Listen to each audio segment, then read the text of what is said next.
Saludos cordiales a todos.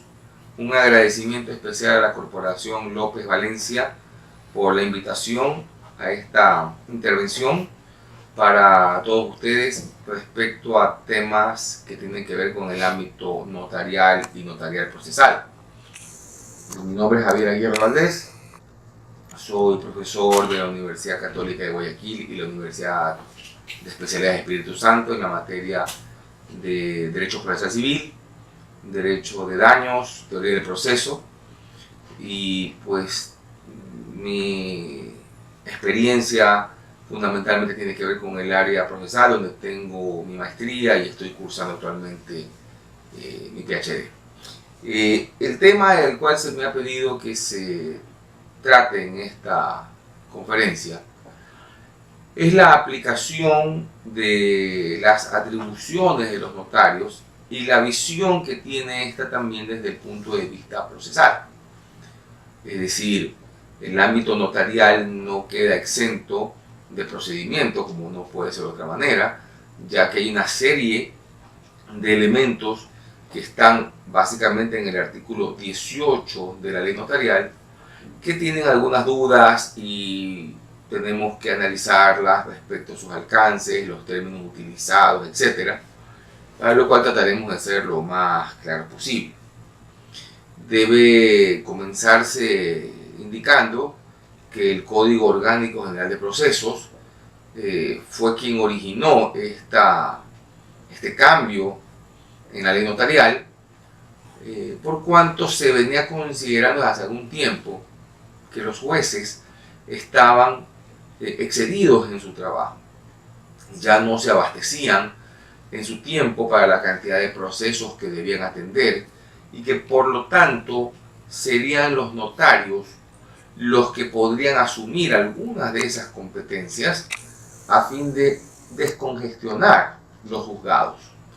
Es así como nació esta primera fuente de actividades para los notarios, que como ustedes conocen, pues hace unos años se incrementaron importantemente en su número y por lo tanto también había que incrementar sus funciones. Y en el mes de diciembre del año 2016 se creó una reforma donde algunos de estos numerales fueron modificados y se aumentaron adicionalmente, algunas atribuciones también para los notarios. El asunto parece haber funcionado hasta la fecha, por cuanto los jueces siguen con mucho trabajo y los notarios también. Por lo tanto, hay suficiente material para todos los profesionales que se dedican a estas actividades. Dicho esto, vamos a entrar un poco en materia, analizando el famoso artículo 18 de la ley notarial y los alcances que tienen estas atribuciones que la ley le ha dado a ellos. Como numeral primero del artículo 18, el enunciado del artículo 18 son atribuciones exclusivas de los notarios, además de los constantes en otras leyes. Primeramente, esto de la atribución exclusiva implica justamente que es el único funcionario que tiene la autorización para hacerlo. Usted me preguntará, ¿eso quiere decir que excluye al juez? Sí, la respuesta es sí, excluye al juez. Justamente esa es la intención, no dejarlo al juez como una opción, no dejarlo al juez como una posibilidad, sino que sea absolutamente el notario quien las acoge. Viene la segunda duda, sobre todo los que son más ortodoxos en temas procesales, y dicen, no se está extralimitando la ley al darle a un funcionario que no ha tenido la preparación que ha tenido un juez, darle ciertas facultades que se derivan o denotan aplicación de jurisdicción. Vamos a poner un ejemplo, temas de divorcio, por ejemplo. Podría ser, si nos ponemos bastante estrictos en el tema, puede ser, pero no ha estado exento el notario de hacer actuaciones procesales en el pasado. Es decir, muchas de las atribuciones que usted encuentra hoy por hoy en el artículo 18 ya estaban. Y lo que se ha hecho es simplemente ampliarlo o en algunos casos inclusive popularizarlo si cabe el término. Es decir, había ciertas atribuciones que tenían los notarios que muchos de los usuarios ni siquiera sabían que las podían hacer ellos. Lo que sí viene a ser novedad es dejarlos a ellos como únicos funcionarios competentes para hacerlo. Y creo que, a pesar de que es perfectible,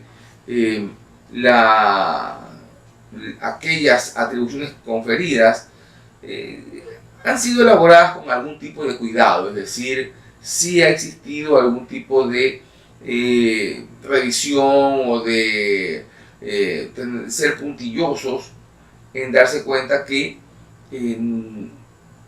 hay ciertos elementos hasta donde puede llegar el notario y hay otros en los cuales ya debe quedarse exclusivamente en un juzgador. El primer numeral del artículo 18 establece atribuciones exclusivas. Autorizar los actos y contratos a que fueren llamados y redactar las correspondientes escrituras, salvo que tuvieran razón o excusa legítima para no hacerlo. Dos observaciones aquí.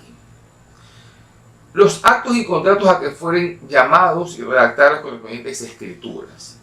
Es un secreto a voces que muchas veces las escrituras, si no es en la gran mayoría de casos, ya llegan hechas por los usuarios.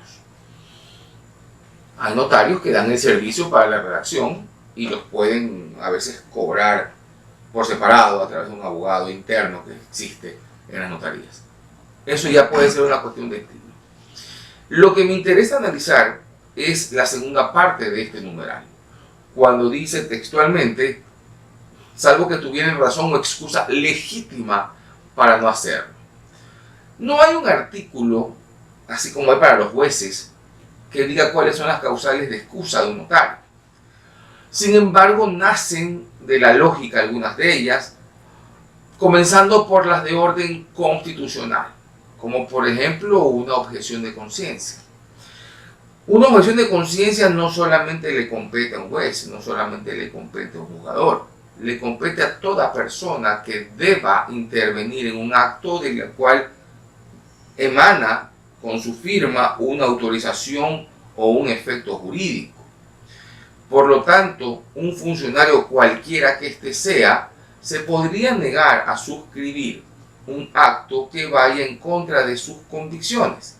Lo que no puede es decirlo sin justificarlo, de ser el caso, porque si no, caeríamos en la curiosa contradicción de que alegando un derecho constitucional lesionemos otro, que podría ser el derecho a no ser discriminado.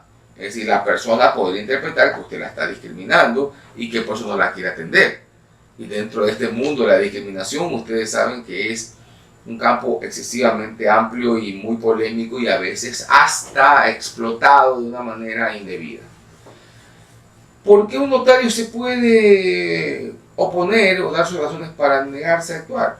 Vamos a suponer que el día de mañana el contrato que el notario se le está poniendo en su conocimiento conlleva a criterio del notario una evasión de impuestos, o conlleva un acto que él considera reñido a sus costumbres internas particulares, más allá de que otra persona no piense igual.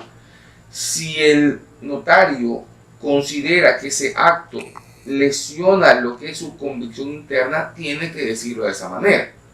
No puede, es decir, puede negarse a hacerlo diciendo los motivos. Lo que insisto es no puede negarse diciendo simplemente no, porque puede conllevar una confusión. Ahora, en el día a día, y obviamente pues ustedes lo saben más que yo he hablado con muchos colegas notarios y me han dicho que hay situaciones en las cuales no aceptan simplemente porque no es la política de ellos como notaría o porque consideran que no es un tema al cual ellos quieren dedicarse. Entonces habrá notarios que dirán, por ejemplo, temas de linderación yo no hago. Y no es cuestión de que usted no se lo haga a usted, sino no se lo hago a nadie. No tiene una razón en ese caso, digamos que constitucional, pero es una política. La pregunta es, ¿qué pasaría si el usuario se empecina en que sea usted el notario que tenga que hacer? A pesar de que tiene 50 opciones, quiere que sea usted. Y entonces interviene, va al Consejo de la Judicatura, hace algún tipo de acción de protección, lo que sea, para que usted lo atienda. Son casos extremos que obviamente esperamos que nunca se den. Pero vamos a suponer que existe. Pues tendrá que usted, al fin y al cabo, dar algún argumento para poder sostener la negativa. Miren que la ley lo dice, ¿no? Razón o excusa legítima, no dice legal. Lo legítimo tiene la diferencia de lo legal en cuanto que lo segundo está amparado en la ley y lo primero está amparado en lo que nosotros consideramos lo que es correcto o no. Por lo tanto, el notario tiene ese espacio, pero siempre puede haber inconvenientes. Claro, usted me va a decir, en Guayaquil es fácil decirlo porque hay 40, 50 notarios, pero puede haber un sitio donde el notario que atiende sea solamente uno o sea solamente dos y el otro está muy lejos, y entonces ya no es lo mismo, no es cuestión de que yo tengo varios para escoger y pudiera eso crear algún tipo de problemas en el usuario. Son temas que al menos en Guayaquil, donde yo hago mis actividades profesionales, no se la he visto, aunque sí hay notarios que me han dicho que ha tenido algún inconveniente, por ejemplo, para hacer los temas de desmaterialización. Hay notarios que dicen yo no hago, y eso lo diremos más adelante, en dispositivos celulares, y otros sí lo hacen, ya es cuestión de enfoque. El uno considera que eso no tiene ningún tipo de solidez a futuro y el otro no le interesa, dice bueno, si me lo piden yo lo hago, y por último el aspecto probatorio corresponde al interesado. Son enfoques. Bien, el segundo numeral establece protocolizar instrumentos públicos o privados por orden judicial o a solicitud de parte interesada, patrocinada por abogado, salvo prohibición legal. A ver, la protocolización, como lo saben los notarios, pero no muchos usuarios, no es otra cosa que incorporar al protocolo o al archivo especializado del notario el original de un instrumento a fin de que se concedan cuantos testimonios sean necesarios, 1 a 1000, los que requieran las partes, con la garantía de que ese original está allí, en el protocolo o archivo del notario, y que ante algún tipo de duda, ante algún tipo de inconveniente, ante algún tipo de conflicto, podemos siempre ir a la oficina del notario a que nos abra su protocolo y nos enseñe ese original. Un caso típico puede ser los autos de adjudicación. Los autos de adjudicación que emite el juez para poder transferir el dominio forzosamente a través de un remate, por ejemplo, ese auto de adjudicación, que es el título de transferencia de dominio a falta de compraventa, pues como dice la doctrina, el rebate de los bienes no es otra cosa que una venta forzosa donde el juez suple la voluntad del vendedor, que en este caso es el deudor, que obviamente no quiere vender porque se resiste a pagar. Entonces es el juez el que, firmando el acto de adjudicación, sustituye la voluntad del, en este caso, dueño de la cosa, que sería el vendedor.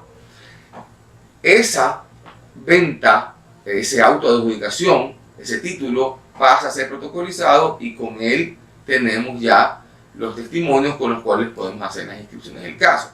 Pero si el día de mañana hubiera alguien que dudase de la fidelidad, de la validez, etcétera, de este instrumento otorgado por el juez, entonces el notario puede exhibirlo para que se hagan todos los exámenes del caso.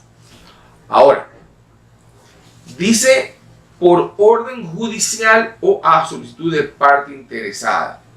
Hay casos en los cuales los jueces lo hacen porque la ley exige que se protocolice un instrumento, y puede haber otros casos en los cuales yo lo quiero hacer de manera voluntaria, es decir, porque prefiero que ese instrumento conste en original del notario para evitar pérdidas, extravíos, deterioros, y utilizar simplemente lo que me confiera, las copias que me confiera el notario.